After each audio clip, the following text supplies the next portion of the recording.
And on this podcast, we will be focusing on the Weird War Tales comic book series published by DC Comics from 1971 to 1983.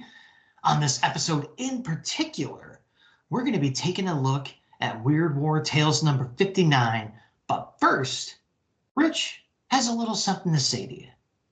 In Wolverine 32, Major Bauman said, "As I wrote in the Volkischer Beobachter, the Jews might have started this war when they brought down one of our finest buildings, but it's the duty of all patriots to finish it. And I wondered if the building in question was the Reichstag, which the communists were in reality accused of setting ablaze on February 27th, 1933. While reading Killing Hitler, The Plots, the Assassins, and the Dictator Who Cheated Death by Roger Morehouse, I found more references to the fire, and am more convinced than ever that Mark Millar misidentified the protagonists in the story. This is actually a secondary retroactive history because I've mentioned a few times on the show how insanely lucky Hitler was when it came to dodging assassins, almost 50 attempts. Jorg Elzer, as also mentioned in the show, is in the book for a bombing attempt that missed Hitler but killed several others. Baroness van der Lubbe was found guilty and executed for the arson attack by guillotine, which brings up an absolutely horrifying piece of trivia I only recently learned. Adolf Hitler made the guillotine a state method of execution in the 1930s and ordered that 20 of the machines be placed in cities across Germany. According to Nazi records, the guillotine was eventually used to execute some 16,500 people between 1933 and 1945, many of them resistance fighters and political dissidents. That's about the same amount of people the French executed with it during the Reign of Terror after their revolution. One of the Nazi machines was discovered in the Bavarian National Museum in Munich in 2015 and is thought to have been used close to 1,000 times. There was a debate about whether or not to display it, and I don't know how it panned out. So, yeah, I mean, you read books about people getting executed and stuff like that. You know, you're figuring, okay, people got hung, you know, firing squad, you know, shot to the back of the head, you know, stuff like that. You know, you automatically went there. Finding out that the Nazis used a guillotine over 16,000 times was an honest to God jaw drop for me. I mean, I've been studying World War II for a long time, and that's just goes to show you're always learning something new. I was going to say, like, if anybody would have known about that, I would have figured you'd done enough reading over the decades to have stumbled across that. So yeah, folks, there's always something new around every corner, and it's probably horrifying. Yeah, okay. Intel report. Black Max. There's a good one for you. Give a thumbs up from the view screen. A 3 graphic novel collection of a comic series that appeared in the British serial Thunder beginning in 1970. Writers Frank Pepper and Ken Mennel. Art by Eric Bradbury and Alonzo Font. Allied airmen beware! The Bat is out to get you. Ace fighter pilot Baron Maximilian von Clore is the scourge of the skies, menacing the Allied forces during the bloodiest battles in World War I. Skilled, ruthless, and the master of a legion of deadly giant bats who fight by his side. Von Clore, aka Black Max, is almost unstoppable. Only the brave pilots of the Royal Flying Corps, including Lieutenant Tom Wilson, oppose Black Max's complete dominance of the air. I only recently discovered this title and haven't read a single issue, but I want to wait until the whole set is available at treasuryofbritishcomics.com before I do so. This looks cool as hell. My God. And like it ties into show history because bat bombs, you know, this is like the success, you know, the bat bombs didn't work out, but giant bats are doing just fine. And that treasuryofbritishcomics.com, that recently pinged my radar because I stumbled onto a video for like this leopard of some street or whatever. It was like the British ripoff of Spider-Man in a way, and went down that rabbit hole and found out that website existed and got sorely tempted I put a bunch of stuff on my wish list already because British comics are a huge, huge hole in my comic book knowledge. Like native British comics. Like, yeah, I read some Marvel UK stuff in the 90s or whatever. But real British comics, I'm like a vacuum on that. And they look freaking great whenever I look into them. So yeah, I'll be looking forward to that as well. Yeah, Alex, I stumbled upon it, and like I said, I got a whole list of, Christmas is coming, folks. My birthday is right after Christmas, so I've got like about a dozen books on my wish list. But yeah, British comics I'm all in on that. I mean, Charlie's War, the Sarge, just all kinds of just really, really neat stuff that I've been picking up. So yeah, I'm going to be going back to that website sooner than later. I guarantee you that. Moving on to the cover detail. Art by first and last timer Alan Weiss, 35 cents. Weird War Tales is yellow on a red background. In the center of the frame, a skeletal GI squares off against a Japanese samurai wielding a katana and a futuristic robot with claws for fingers. A yellow banner along the bottom of the cover reads, "Across the centuries, death always wins." Cover date, January 1978. Date of release, October 4th, 1977. No Killjoy. Max, hit us with the CNC. Well, I gotta say, this cover provides an excellent visual summary of the series for sure. You can't get more, here's what Weird War Tales is about, than this cover.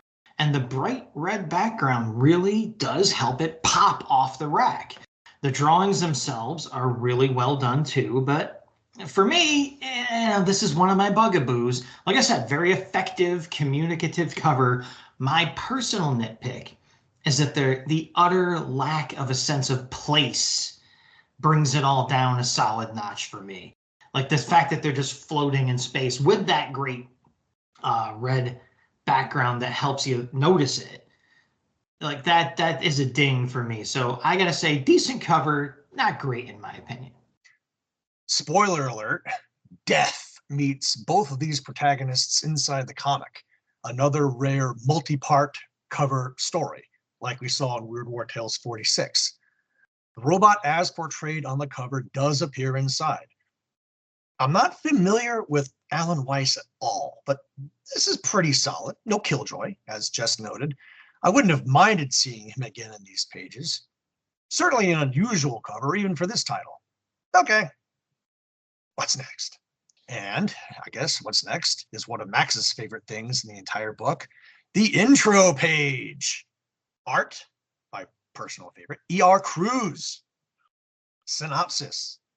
Lightning arcs across a full moon as Death, wearing the uniform of a World War II American and carrying a Thompson, stands next to a tomb of an unknown American soldier, known but to God.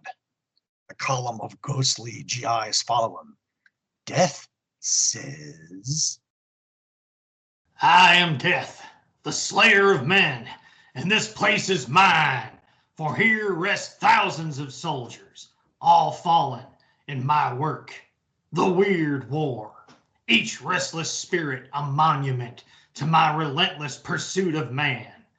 But each soul has a tale to tell, and if you are brave, you may listen in wonder." No Killjoy. Moving on to the CNC. I've always liked E.R. Cruz's art, and this is some seriously good stuff here. I could probably Killjoy it if I wanted to, because this is no doubt supposed to be Arlington. And if it is, the tomb is way too small. But it doesn't specifically say so, so fine. Cruz can seriously give Jerry T a run on these intros. And looking ahead, he does do them 3 more times. So yay! The misty column of dead GIs following our host under a full moon is just what I'm here for. Good start. Turn that page. Yeah, this was a definite step up from the quote-unquote adequate cover into an excellent intro page. For once, as you may have noticed, in my rendition there. Given the body language and overall depiction of our uniformed host, I heard more of a swagger and cowboy voice in my head than a crypt keeper one when I read the Spectre's dialogue. All right, partners, let's ride. All right, so we are going to step on past that great intro page to the first story inside this comic book, and it is called The Old One. It's 8 pages long. Script is by Jack Olek. Art is by Last Timer Ernie Chan. Synopsis for this farewell performance by Mr. Chan goes a little something like this. China, 1933. The troops of Japanese Major Taisuke Okuma observe the white flag of surrender rise from the nationalist Chinese troops defending a monastery.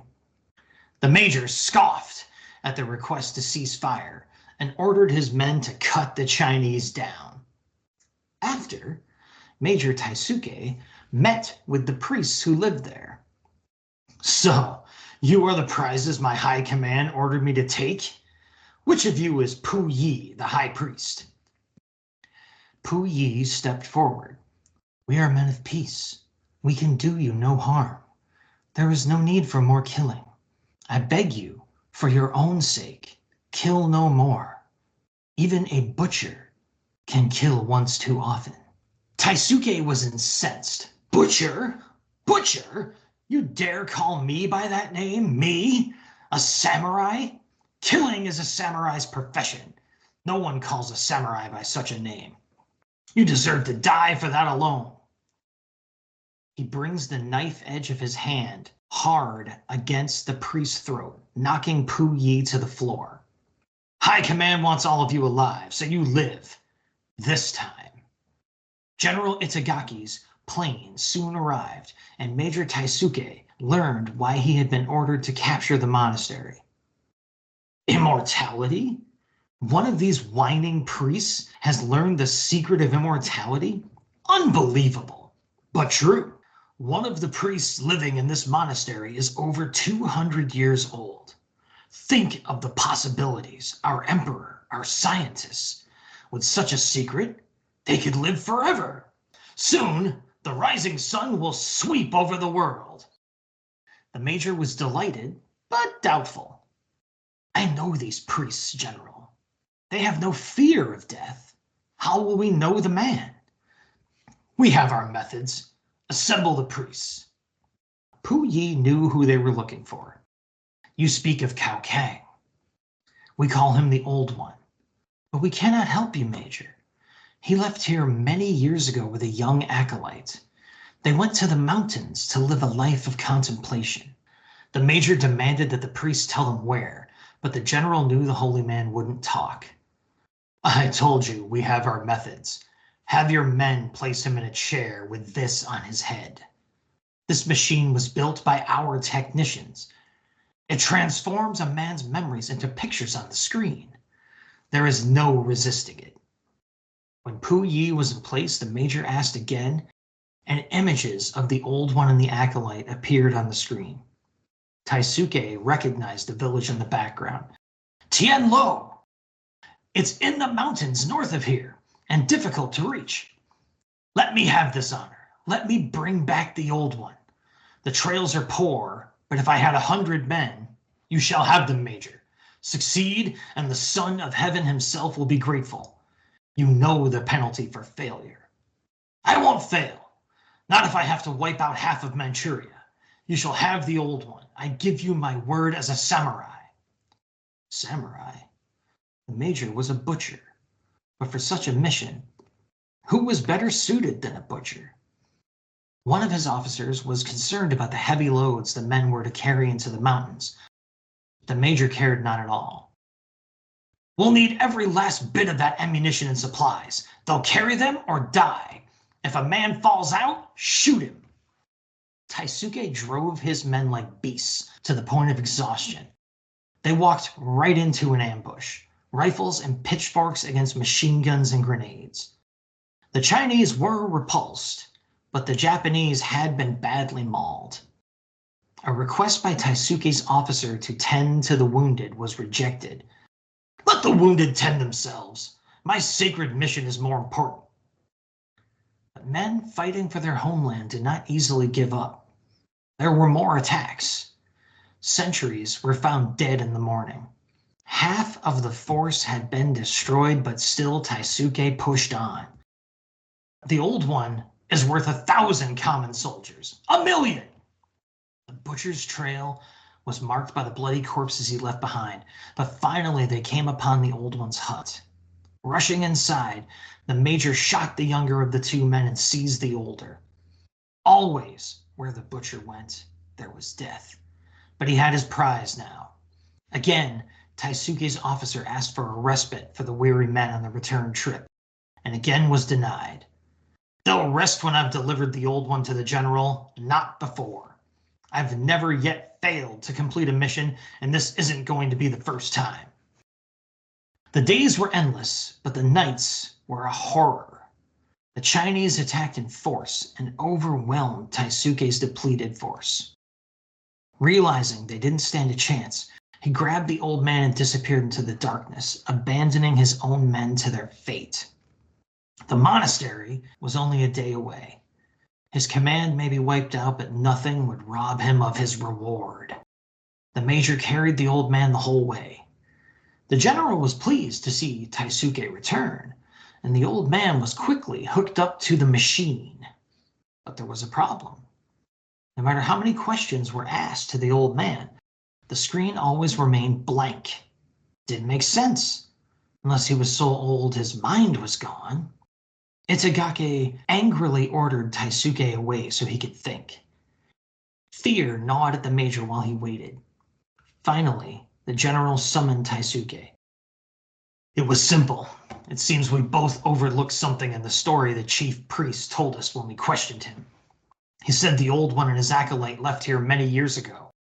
That gave me an idea. So I asked him about his childhood. General Itagaki drew his katana from his scabbard, and Major Taisuke instinctively drew away from it.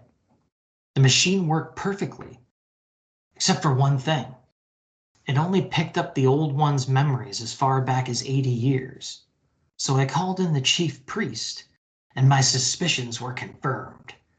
It seems you made a slight mistake. Remember that acolyte you killed? You should have questioned him before you killed him. You forgot he'd been in that hut for many years. How could he have looked so young? Unless he never aged. Imbecile! You've cost us both our heads, but at least I can still have the satisfaction of taking yours with my bare hands. You brought back the wrong man. The butcher had just enough time to recall the warning the chief priest had given him, that even a butcher can kill too often, before the katana arced down into him with a sickening shock. The end. Of the major. Killjoy History Minute. Officially, the Second Sino-Japanese War began on July 7th, 1937, when there was an incident by the Marco Polo Bridge in Beijing between the troops of the two nations. The fighting would become part of the Second World War and not end until 1945. Many historians consider the true beginning of the war to date from September 18th, 1931, when the Japanese staged the Mukden Incident, a false flag event fabricated to justify their invasion of Manchuria and establish the puppet state of Manchukuo. From 1931 to 1937, China and Japan engaged in skirmishes, including in Shanghai and in northern China. Chinese nationalist and communist forces, respectively led by Chiang Kai-shek and Mao Zedong, had fought each other in the Chinese Civil War since 1927, before forming the Second Unified Front in late 1936 in order to resist the Japanese invasion together. I covered this briefly in Weird War Tales 55. Japanese brutality to the Chinese was legion. It's estimated about 20 million Chinese died during the war, 3/4 of whom were civilians. Only the Soviet Union suffered more casualties. The rape of Nanking was the mass murder of Chinese civilians in Nanking, the capital of the Republic of China, immediately after the Battle of Nanking, and the retreat of the National Revolutionary Army by the Imperial Japanese Army. Beginning on December 13th, 1937, the massacre lasted 6 weeks. The perpetrators also committed other war crimes such as mass rape, looting, torture, and arson. It's estimated over 200,000 civilians died, and members of the German embassy were so appalled they assisted in the rescue of dozens of Chinese. Now, you know you're on the wrong side of the event when the freaking Nazis are the good guys. Following the Doolittle air raid on Japan on April 18th, 1942, the Chinese were eager to help the stranded US flyers. The people who helped them paid dearly for sheltering the Americans. Most of them were tortured and executed for giving aid. During the search, an estimated 250,000 Chinese lives were taken by the enraged Japanese Imperial Army. China has a very long memory about World War II. Yeah, I think I can see why. So as usual, Rich flies in with the History Minute, which makes the story we just read that was supposed to be so spooky seem trivial by comparison. So given that, I'll jump back to that rather more innocuous seeming story and give you my comments and commendations on it. And I'll say, for my part, the good vibes just keep on rolling with the opening splash panel to this story. A practically painterly quality landscape merged with the skeletal host in the sky above, with excellent coloring choices supporting the layering of every element of the scene too. Look how the smoke darkens on its way towards the host image above, etc. It's that kind of stuff is present in every part of this scene. Coloring is used to help the illusion of depth happen and separation. I also liked the bonus host head we get between the upper and lower panels acting like a little button sealing them together. I just kind of liked it. There's no reason for it. It would have worked fine without it, but it was just cute. Page 2 switches up the layout philosophies, but doesn't skimp out on the skill. Again, Ernie Chan not going out with a whimper here. With a potentially crowded page flowing naturally from one moment to the next without straining the eyes, and I particularly liked the dropout borderless silhouette work in panel 6. And since I picked on the cover about it, check out page 3. Another technically crowded page that works really smoothly, and every single panel on it has a totally solid sense of place too. Ernie is holding a class here, folks. As for the story, the sense of deja vu that you're going to hear about in a sec didn't hit me as hard as it did for some other readers. So I was left with just thinking that the great art here was supported by an excellent twist with super strong storytelling skills on display throughout. An excellent start to this comic book, I say. Didn't Jack Olick pretty much write this exact same story last issue? Death Has 100 Eyes. For me, the similarities are pretty easy to see. Stupid deadlines. We've seen Ernie Chan / Chua over a dozen times in this title, and I'm hard-pressed to think of a lousy piece of work off the top of my head. No, I'm not going to go back and review all the old episodes. If this is his last appearance here, he went out with a bang. Or a chunk. I don't see any issues with the gear, no Killjoy. Our deathly narrator in a Japanese uniform kicks off things excellently on the splash panel. I like the chief priest's warning that even a butcher can kill too often, because the samurai managed to wipe out his own 100-man column on his mission to retrieve the old one. He's the epitome of a shitty officer, screwing over his men in search of a reward by overloading them with gear, threatening extreme consequences if they falter, abandoning the wounded, and deserting them to their fate so he can escape. He got off light in the end, if you ask me. Although I like the art, I hate to say I don't have a lot of callouts. So I'll say in addition to page 1, panel 1, I'll add page 6, panels 5 and 6 of the nighttime attacks on Major Teisuke's forces. Good start. War Games. 1 page, script and art by first-timer Dave Manick. It's the return of the comic funny page. The title has a general in a dress uniform bowling over 6 British Royal Guard toy soldiers with a black round bomb that we see in cartoons all the time. The first 3 panels have a sergeant constantly looking to the left, cursing as he picks up scattered mechanical parts. Panel 4, he drops the parts in one spot with a clunk. Then panel 5 is a landscape panel of an American tank wrecked across a huge boulder with a dazed corporal hanging out the turret hatch. The sergeant snarls, "Next time, I drive!" No Killjoy, CNC. I was pleasantly surprised to see a comics page appear here, reminiscent of the old Khaki Yaks material. Par for the course. Don't love it. Don't hate it. It could be in any DC war book.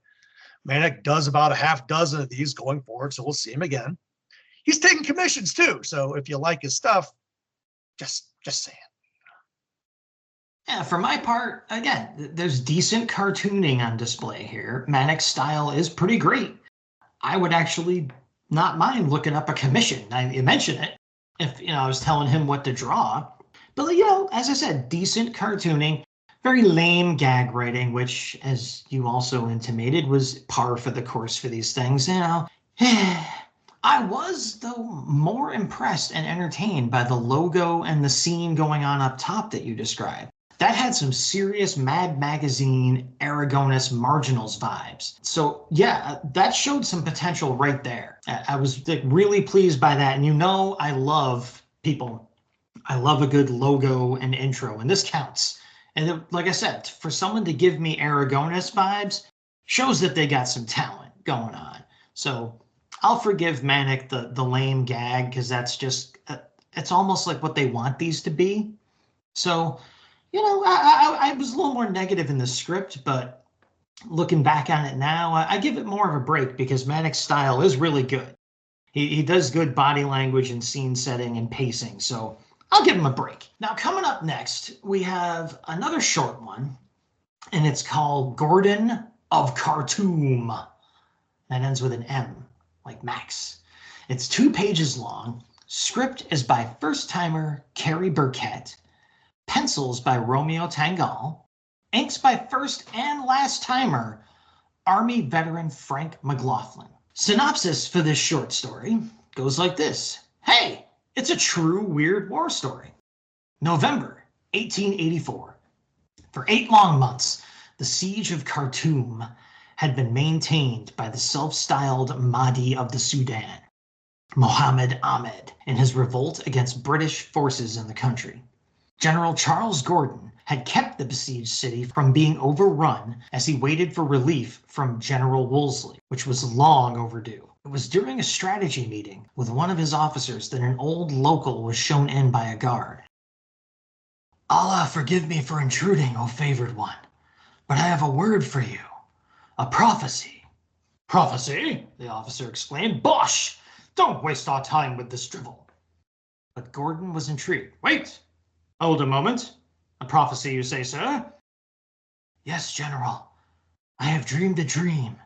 It foretold that you will meet your foe, the Mahdi, face to face, and you will die.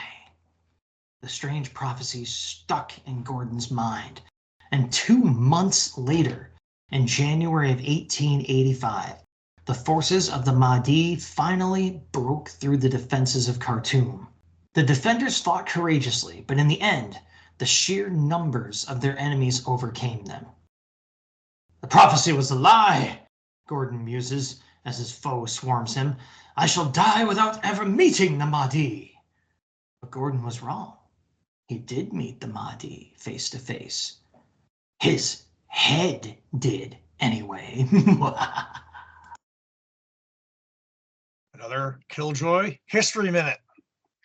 Although the underlying promise of the story was the prophecy, in the admittedly limited research I did about Gordon in the battle, I could find no reference for it. The siege of Khartoum took place from March 13th, 1884 to January 26th, 1885. Sudanese Mahdist forces captured the city of Khartoum from its Egyptian garrison, thereby gaining control over the whole of Sudan. Egypt had conquered Sudan in 1820, but had itself come under British domination in 1882. In 1881, the Mahdiist War began in Sudan, led by Muhammad Ahmad, who claimed to be the Mahdi.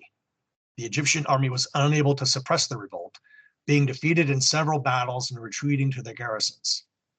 The British refused to send a military force to the area, instead appointing Charles George Gordon as Governor General of Sudan, with orders to evacuate Khartoum and the other garrisons. Gordon arrived at Khartoum in February of 1884, where he found it impossible to reach the other garrisons, which were already besieged.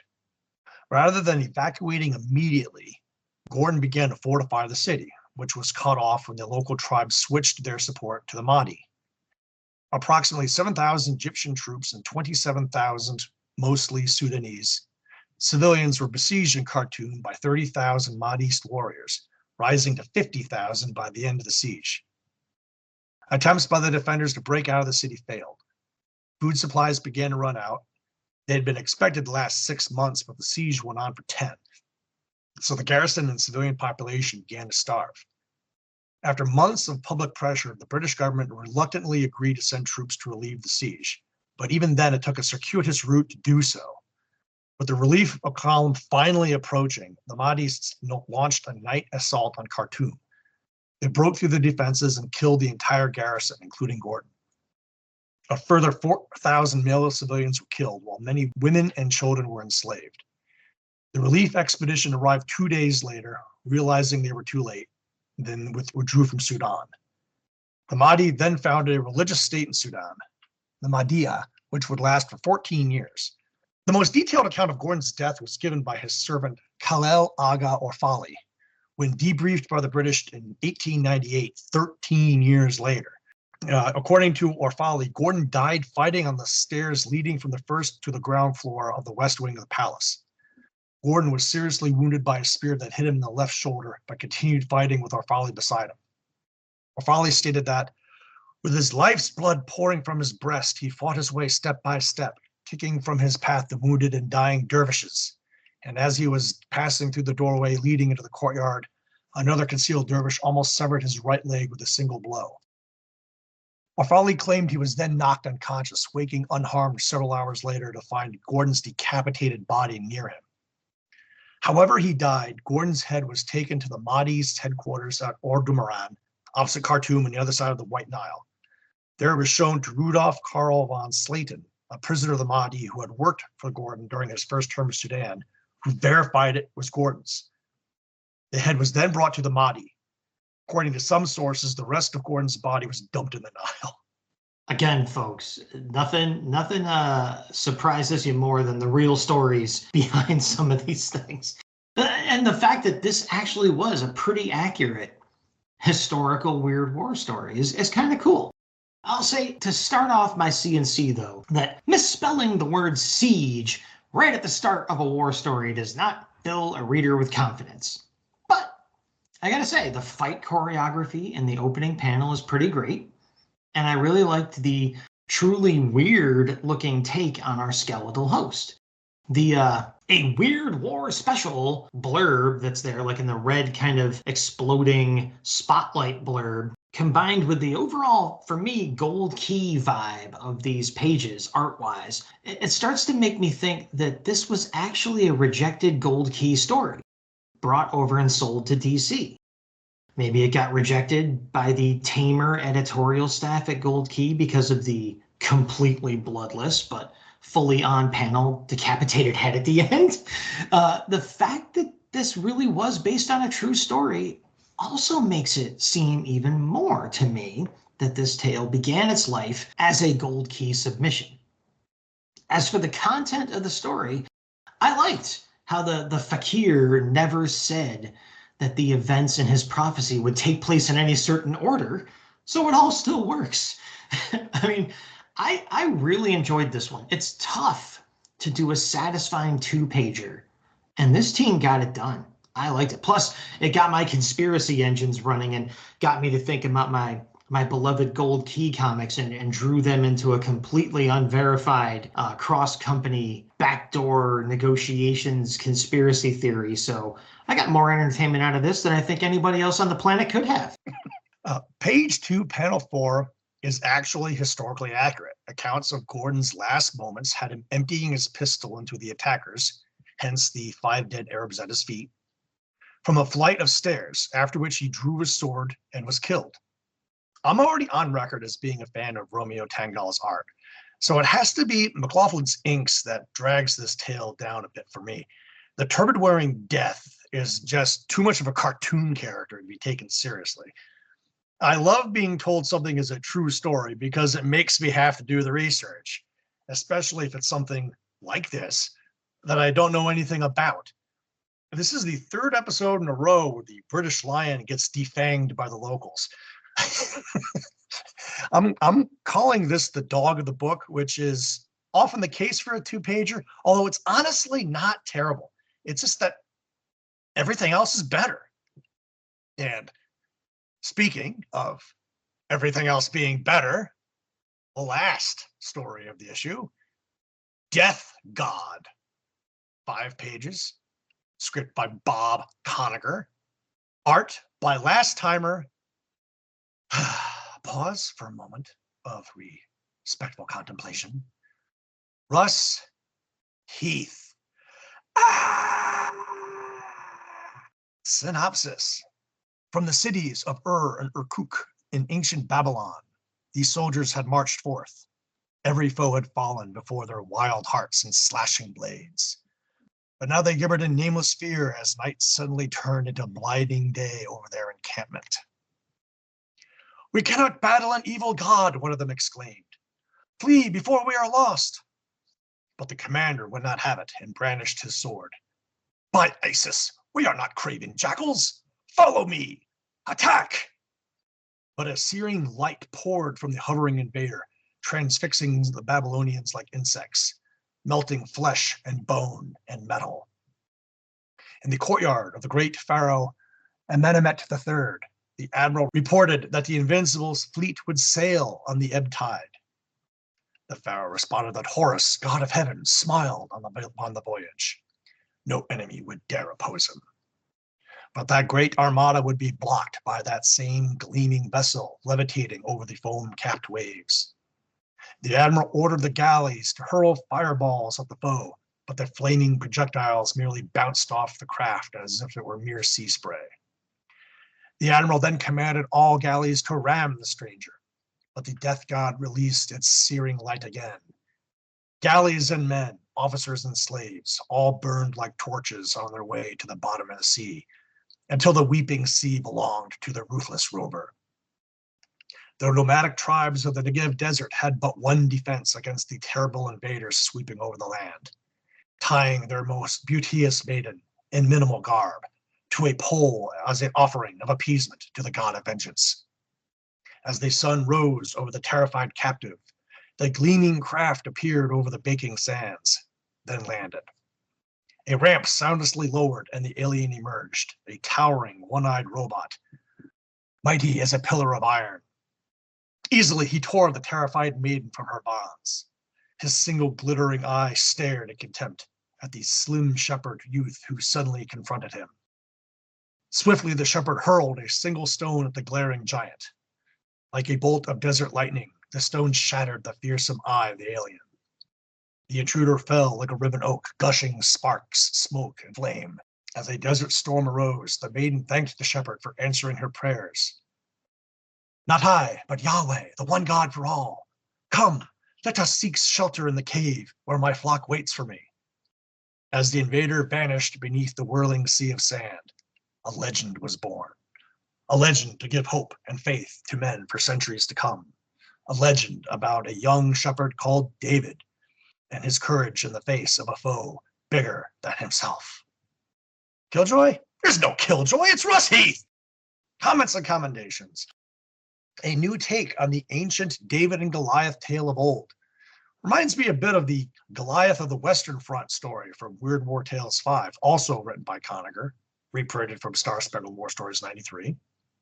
Quite literally saved the best for last here. Last word spoiler. Farewell, Mr. Heath. We shall miss ye. Most of Heath's work in the title had been in World War II or Korea reprints from other war books, All of his new material centered around biblical times or prehistory, at least in part.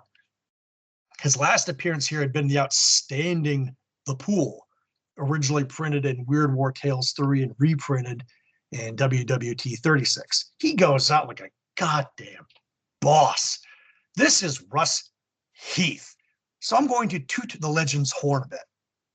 I met him at least twice at cons and got a total of 19 books signed by him, mostly DC War. And I got to talk to him for a bit. The very first story we covered in Weird War Tales #1 was his Fort Which Did Not Return, reprinted from GI Combat 86, and I got him to sign issue 1. Check the album. I've always crowed Heath's praises from the highest mountaintop about his accuracy and attention to detail, in an era where that could often be hard to find. A Heath flub was rare, and there were no flubs here, from our crown-wearing deathly narrator on. I could just post the whole damn story in the album, but that's cheating. So that means one panel per page. Page 1, panel 5, the death rays melting the Babylonians. Page 2, panel 4, the galleys futilely firing balls of fire at the alien craft, though panel 2 of the galleys sailing under their rainbow-striped sails is beautiful too. Page 3, panel 3, the alien sinks the galleys. Page 4, go to cheat and drop 2, panels 1 and 5. Russ loved drawing the female form. When drawing a little Annie Fanny strip for Playboy, he managed to get a room at the Playboy Mansion for the job, then never left. Free food, free room, hot babes, why leave? DC Special #5 focuses on Joe Kubert's work, with one story being about his life as an artist. And in that story, he drew a panel about Russ working too hard in Chicago and not being able to get a story done on time, while Russ is actually wearing a tux and surrounded by Playboy bunnies. For months, Russ roamed the halls acting like he owned the place until someone finally figured out that he didn't and threw him out. Which is a long way for me to go to point out the sheer cloth of the virginal maiden's garb hanging from a nipple. Naughty, naughty, Russ. And actually, the preceding panel of the previous page where she's shown tied to a pole in a full body shot doesn't leave much to the imagination either. But then, panel 5, the body language of David just absolutely airmailing that stone at the metal Goliath. Page 5, panel 4, the sands of time enveloping the fallen alien and his craft. The panel shapes, the perspectives. There was nothing this man couldn't do. A toast, my brother, to Mr. Heath. A Russ Heath story with alien robots? I wonder if Max will like it. I'll wonder no more, for I did not. Now, before you revoke my co-hosting rights, let me remind you that you asked if I would like a Russ Heath story with alien robots. And the story being told here is vacant and dumb, even for this series, which I love, but come on. The alien ship can just slaughter whole armies of humans, but it is staffed only by one badly designed robot that for some reason has the hots for a solitary human female. Even by 1950s drive-in B-movie logic, this story's got nothing. All for a weak-ass David and Goliath, get it? So-called payoff? No, just no. No. The art, however, that accompanied this terrible tale is another matter entirely. As you mentioned, without us really needing to guess, it's all impeccable. But hey, it's our last dance in this series with the Master, so let's indulge, shall we? Right off the top, we get a super cool host intro panel with, as I often call out, even the coloring helping set the mood for the story to come.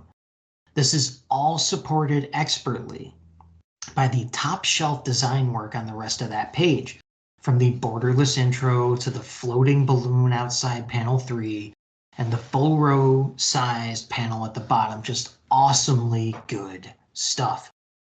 All of page 2 is just this lush, classic newspaper strip level material that we've come to expect from Russ Heath. It's Hal Foster-like in its execution. Speaking of a strip with great art and writing that I could give or take and mostly to take or leave, and mostly leave, like Prince Valiant. Beautiful strip. Can't say I ever really read one of them, but it's beautiful to look at.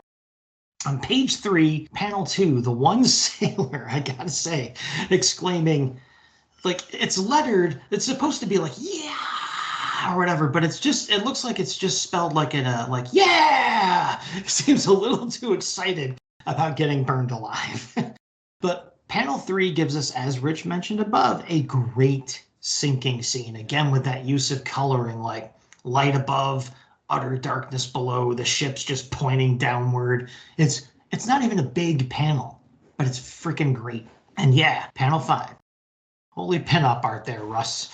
And now that I know that story, which I didn't know before reading this in the script earlier, I did take a peek at that. Now I get it, why it's just like, wow, what the heck is that doing there? Well, Russ is just using his research, I guess. Great work, but it really kind of stands out from the depictions of all the other humans in the tale. I guess that was the point. On page 4, the changes in perspective from panel to panel are a masterclass in how to do it. Again, Ernie Chan giving lessons up front, Russ Heath giving out lessons for free in the back here. This is how you do a page of a comic book story. Like, you put the effort in, you put the creativity in there, right? It's just amazing work. So in short, an excellent showing by Russ Heath. We expect that, but it's still just another thing that proves the tautology of Russ Heath's story. Freaking fantastic art. Despite a story that, in my opinion, quite frankly, sucks. So not serviced very well by the writing there. And speaking of writing, we're going to go on to the APO Weird War Tales letters page. And my letter from the letters page at hand goes like this. Dear Joe, enough already with the 2 or 3 stories per issue format of Weird War Tales. How about some more book lengthers? And this stunning piece of correspondence comes from Howard K., 256 East 89th Street, Brooklyn, New York, 11236. And the response to that letter goes like this. They're in the works, Howard. Both Steve Englehart, and people still talk about his first book lengther back in Weird War Tales number 50, and Bob Toomey have stories in the works. Just keep an eye out for them. So, just a little note that we've got some book lengthers coming up from Englehart and Bob Toomey. And yeah, that's really all I got for the letters page. What'd you find there? Well, it's funny that you picked that letter because Weird War Tales number 60, I think we teased this last time, is going to be a full lengther, centered around the Hindenburg disaster. So, I think Rick Estrada did the art on it, so that's coming up. You did tell me that, and maybe that's why I picked that letter, but I doubt it. But I also could have done that and then forgotten that's why I did it. So anyway.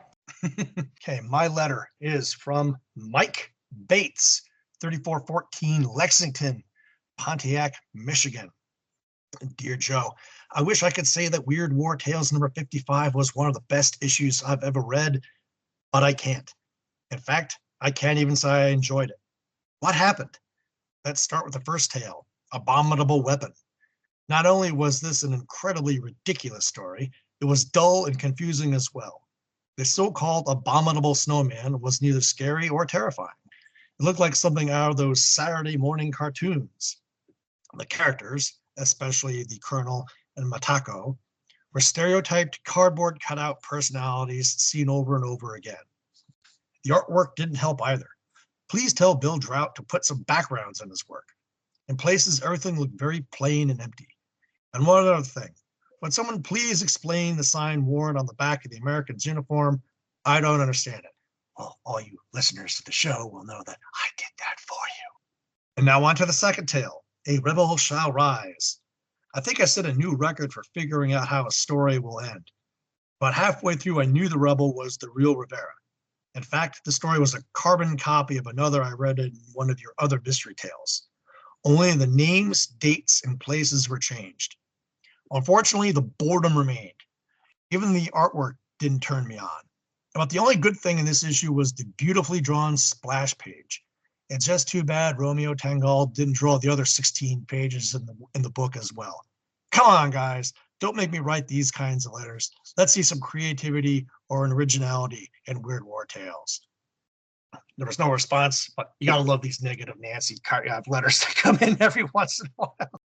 Anyway, I guess he wasn't wrong about the thing about the note on the back of the pilots' jackets, but maybe the writer was playing the most people may have recognized the blood shit from the Flying Tigers and assumed that's where the link came from.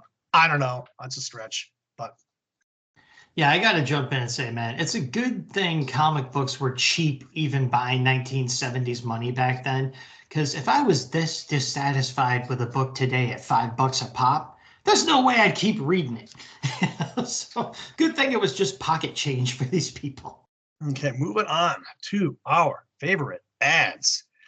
There were 2 full-page ads for Poster Bonanza, or something similar to that in the book, and I selected one of them. Poster Bonanza, all 5 posters for only $2. That's right, get all 5 of these full-color personality posters for only $2.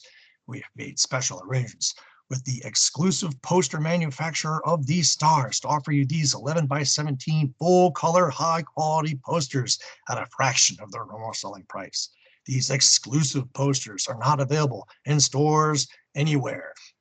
And they're photos of Group A, which is Farrah Fawcett, John Travolta, Jamie Summers, Steve Trevor, and Steve Austin. Sorry, Steve Austin, and Donnie and Marie. And Group B has Kiss, Hardy Boys, Grizzly Adams, Christy McNichol, and Beretta. And I think I selected this one because of the Christy McNichol reference. I had full disclosure, I had a bit of a thing for her back in the day, but I also have to say I hadn't even thought of her in decades. It's also interesting that these posters portray Steve Austin and Jamie Summers, the Bionic Man and Woman, and not Lee Major and Lindsay Wagner. Whatever. Fun, page-sized ad that screams 1977. Oh yeah, I mean Christy McNichol, come on, she was like built in a lab for young boys in the 70s to have a crush on. Like, come on, like that's just universal, I think. If you were around at that time and you were that age, and you were for one reason or another in that disposition, you were going to be into Christy McNichol. That's just how it was.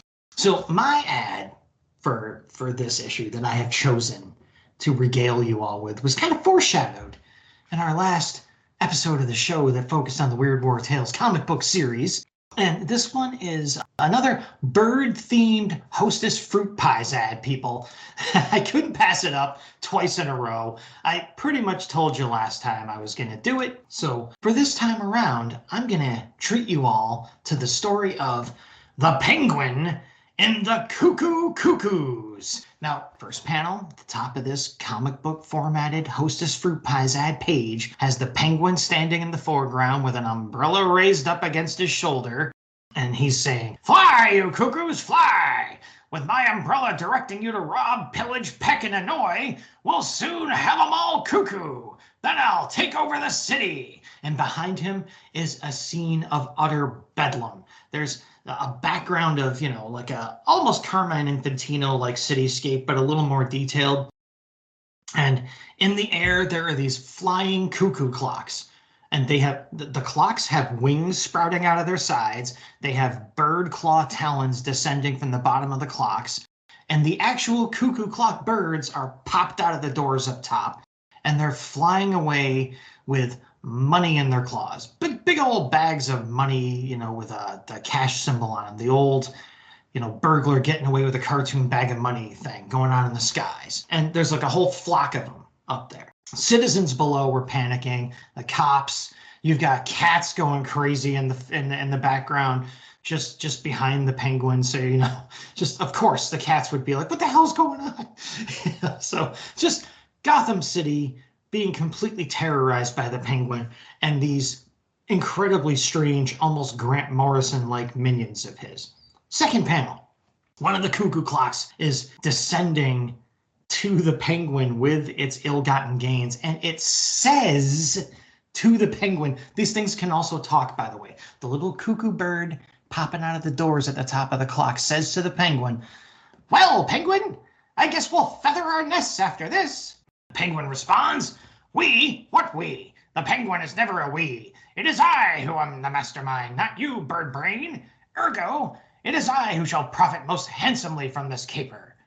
If you think you're on the same plane as me, you must be a cuckoo, cuckoo."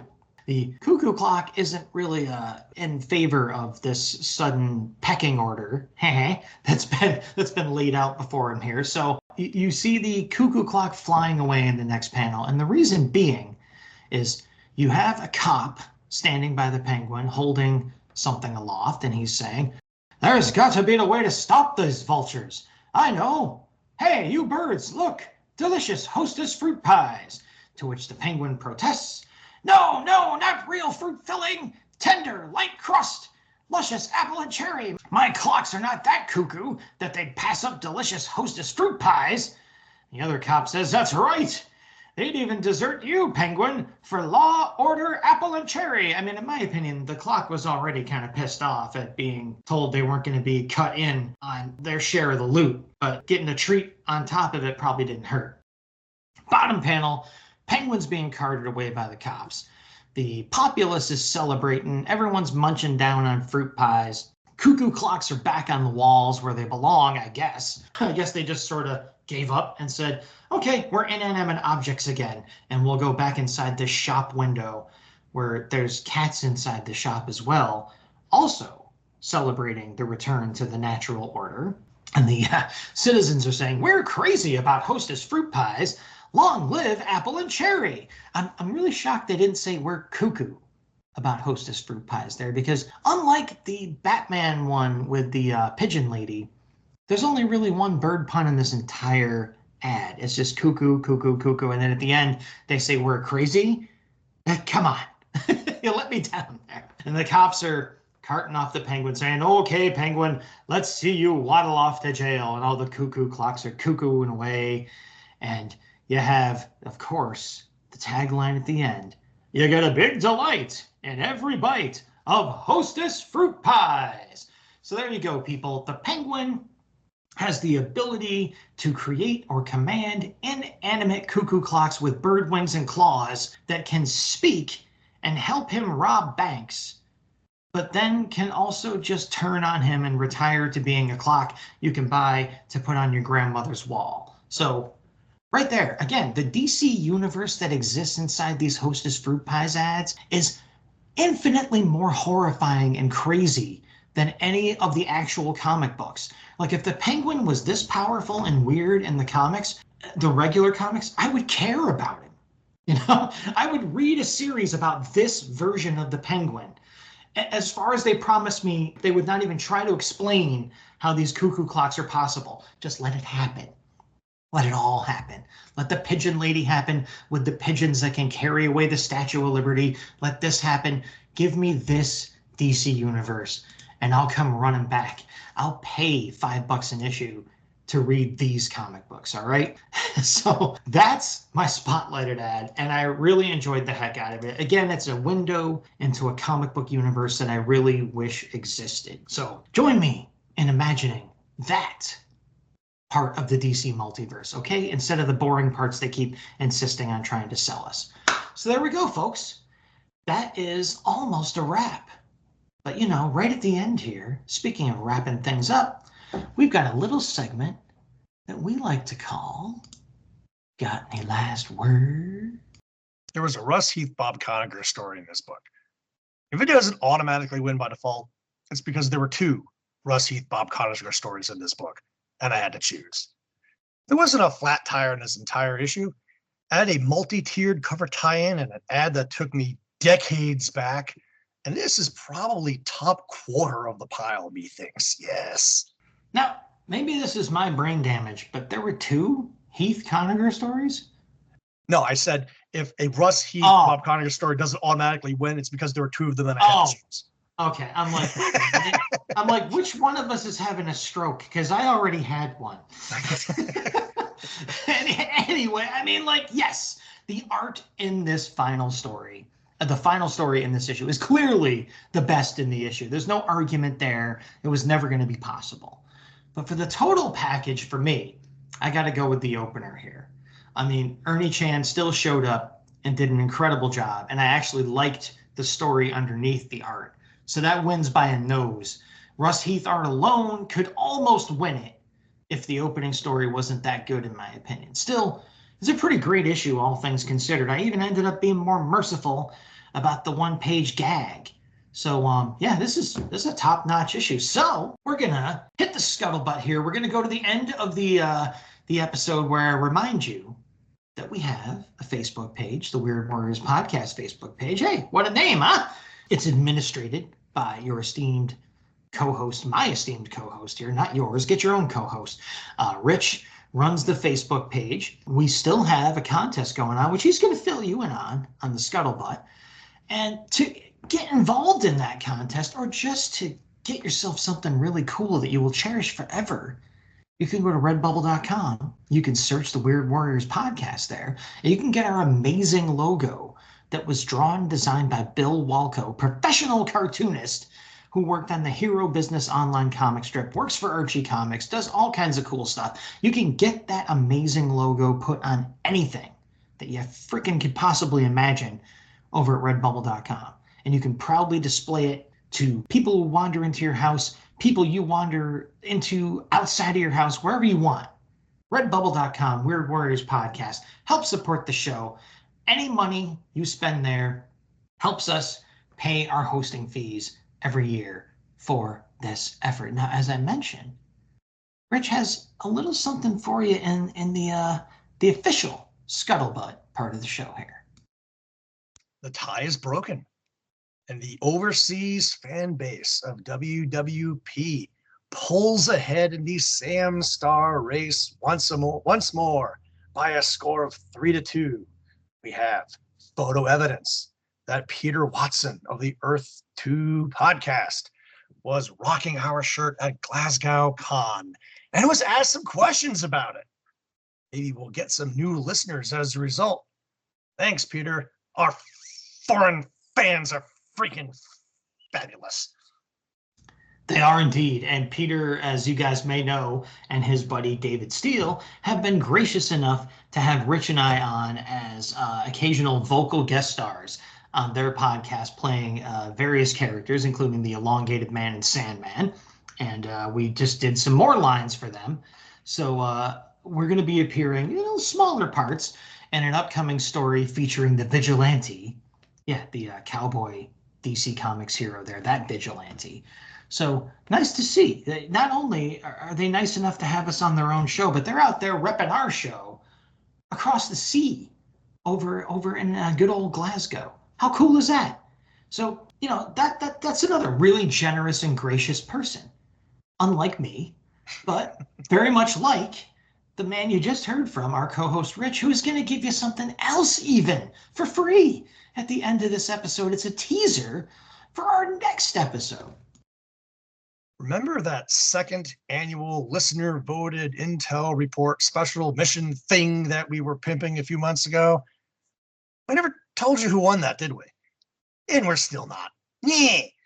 But be here next time and we'll go on a special mission that you, the fan, singular, voted for. If it sucks, it's your fault. Yeah, we got one whole vote. Right on. Makes it real easy tallying up who won, huh? All right, so there you go. Well, we won't say who it was that voted for it unless, everyone really hates the episode, and then we will absolutely throw them under the bus. So until next time, keep your ears open for the sound of a bus. And also keep your ears open for the next episode of this show. And what show is that?